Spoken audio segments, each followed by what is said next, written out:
C'était pas prévu, mais je me rappelle très bien, c'est le 18 décembre 2022, c'était la finale de la Coupe du Monde de football. Et ce qu'il faut savoir, c'est qu'avant ça, je regardais pas du tout le football et tout.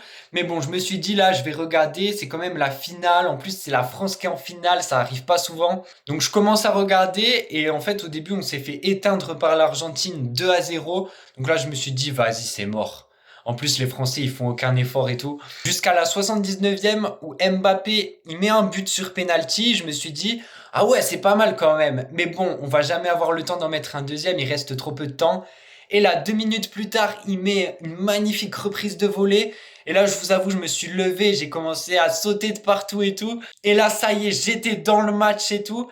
En plus, après, en prolongation, il y a eu un but de Messi, il y a un but de Mbappé, c'était complètement fou, j'étais à fond alors que je suivais pas le football. Après, il y a eu les tirs au but et tout. Bon, malheureusement, on a perdu. Et Mbappé, ce jour-là, il m'a tellement choqué que j'avais trop envie de voir pas forcément d'autres matchs de foot, mais d'autres matchs de Mbappé, quoi. Et du coup, après, j'ai commencé à regarder d'autres matchs du PSG et c'était pas prévu. Mais je suis devenu un grand fan de foot. Donc merci à Mbappé de m'avoir offert cette passion. Et si vous avez une anecdote à raconter, n'hésitez pas à utiliser le hashtag c'était pas prévu, mais voilà, c'est Mila qui l'a lancé. Et n'hésitez pas à vous abonner à mon compte. Voilà.